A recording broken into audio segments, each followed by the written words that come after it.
Group T എക്സാമിന് ഇനി വെറും 30 ദിവസം അല്ലേ? നവംബർ 17 ഇനി കഷ്ടി 30 ദിവസം മാത്രമേ ബാക്കിയുള്ളൂ. അപ്പോൾ കുറച്ച് പേരും ചിന്തിക്കും അതെങ്ങനെ സാറേ ശരിയാവുന്നത്? നമ്മൾ യൂട്യൂബിൽ കണ്ടല്ലോ, ഹൈക്കോടതി നമ്മുടെ നവംബർ 17 എന്ന് പറയുന്ന ഡേറ്റ് സ്റ്റേ ചെയ്തു, എക്സാം ക്യാൻസൽ ചെയ്തു, എക്സാം ഇനി നടക്കാൻ സാധ്യതയില്ല, എക്സാമിൻ്റെ ഡേറ്റ് മാറ്റി വെച്ചു എന്നൊക്കെ പറഞ്ഞുകൊണ്ട് ഒരുപാട് വീഡിയോസ് ഞങ്ങൾ കാണുന്നുണ്ടല്ലോ, ഒരുപാട് അത്തരത്തിലുള്ള ന്യൂസുകൾ നമ്മൾ കേൾക്കുന്നുണ്ടല്ലോ. എന്താണ് ഇതിൻ്റെ സത്യാവസ്ഥ? നിങ്ങൾ മനസ്സിലാക്കേണ്ട കാര്യം, ഹൈക്കോടതി ഈ പറയുന്ന സംഭവം ഡേറ്റ് ക്യാൻസൽ ചെയ്തോ അല്ലെങ്കിൽ ഡേറ്റിന് സ്റ്റേ ചെയ്തോ എന്നുള്ളതെല്ലാം മാറ്റി വെച്ച് കഴിഞ്ഞാൽ നിങ്ങൾ 21 RRBകളുടെ വെബ്സൈറ്റിൽ കയറി നോക്കുക. RRB ട്രിവാൻഡ്രമോ, RRB ചെന്നൈയോ, RRB ബാംഗ്ലൂരോ എടുത്ത് നോക്കിക്കഴിഞ്ഞാൽ അതിനകത്ത് ഇപ്പോഴും ഗ്രൂപ്പ് ഡിയുമായിട്ട് ബന്ധപ്പെട്ട 2 നോട്ടീസുകൾ നിങ്ങൾക്ക് കാണാനായിട്ട് സാധിക്കും.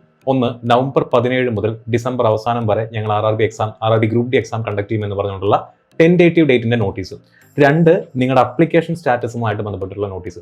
ഇത് രണ്ടും RRB ഇപ്പോഴും എടുത്ത് കളഞ്ഞിട്ടില്ല. ഇത്തരത്തിൽ കേസ് കാരണം ഡേറ്റ് ക്യാൻസൽ ചെയ്യുകയോ ഡേറ്റ് മാറ്റി വെക്കുകയോ ചെയ്തിരുന്നുണ്ടെങ്കിൽ തീർച്ചയായിട്ടും RRB ഈ 21 RRBകളുടെ സൈറ്റുകളിൽ നിന്നും ഈ 2 നോട്ടീസുകളും എടുത്ത് മാറ്റുമായിരുന്നു. അപ്പോൾ ഇതുവരെ ഇപ്പോൾ ഈ വീഡിയോ ഞാൻ ചെയ്യുന്ന നിമിഷം വരെ RRBയുടെ വെബ്സൈറ്റുകളിൽ ഈ 2 നോട്ടീസുകൾ നിങ്ങൾക്ക് ലഭ്യമാണ്. അപ്പോൾ യൂട്യൂബിലും അതുപോലെ തന്നെ മറ്റ് സോഴ്സുകളിലും കാണുന്ന വാർത്തകളുടെ പുറകെ നിങ്ങൾ പോവാതിരിക്കുക. ഇത് RRB തന്നെ RRBയുടെ എല്ലാ സൈറ്റിലും വെണ്ടയ്ക്കാക്ഷരത്തിൽ എഴുതി വെച്ചിട്ടുണ്ട്. നിങ്ങൾ മറ്റ് സോഴ്സുകളെ ഡിപ്പെൻഡ് ചെയ്യാതിരിക്കുക. ഞങ്ങൾ ഒഫീഷ്യൽ ആയിട്ടുള്ള കാര്യങ്ങളിൽ ഒരു തീർപ്പ് കൽപ്പിക്കുമെന്നുള്ളത്. അങ്ങനെയാണെങ്കിൽ RRB ഇതുവരെ ഇതിനകത്തൊരു മാറ്റം വെക്കാത്തിടത്തോളം കാലം നിങ്ങളുടെ മുന്നിൽ ഇനി എത്ര ദിവസമാണുള്ളത്? 30 ദിവസം. കഷ്ടി 30 ദിവസമാണുള്ളത്. ഇതിന് മുന്നേ ഇത്തരത്തിലൊരു വീഡിയോ കേസ് അപ്ഡേറ്റുമായിട്ട് ഞാൻ ചെയ്തപ്പോൾ നിങ്ങളുടെ മുന്നിൽ 70 ദിവസം ഉണ്ടായിരുന്നു. 40 ദിവസം ഈ അനിശ്ചിതത്വത്തിൽ നിങ്ങൾ പോയി. ഇനി നിങ്ങളുടെ മുന്നിൽ 30 ദിവസമേ ഉള്ളൂ. എത്ര കുട്ടികളാണ് പരീക്ഷ എഴുതാനായിട്ട് പോകുന്നത്? 1,08,00,000 ആളുകളാണ് പരീക്ഷ അപ്ലൈ ചെയ്തിരിക്കുന്നത്. അതിൻ്റെ 60% അല്ലെങ്കിൽ 70% അറ്റൻഡൻസ് നോക്കുകയാണെന്നുണ്ടെങ്കിൽ 70 ലക്ഷത്തോളം കുട്ടികൾ ഈ എക്സാം എഴുതാനായിട്ടിരിക്കുകയാണ്. ഇനി നിങ്ങളുടെ മുന്നിൽ 30 ദിവസം മാത്രമാണുള്ളത്, അല്ലേ?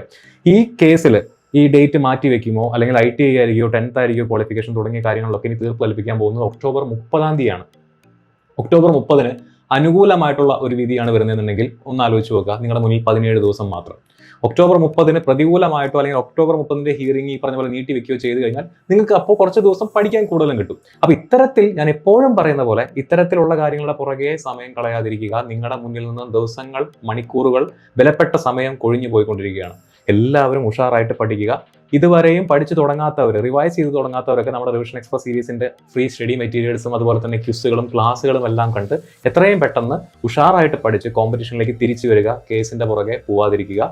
കേസിന്റെ വഴിക്ക് പോവും. എക്സാം എന്തായാലും കണ്ടക്ട് ചെയ്യുക തന്നെ ചെയ്യും. എല്ലാവരും ഉഷാറായിട്ട് പഠിക്കുക. എല്ലാവർക്കും ഓൾ ദി ബെസ്റ്റ്.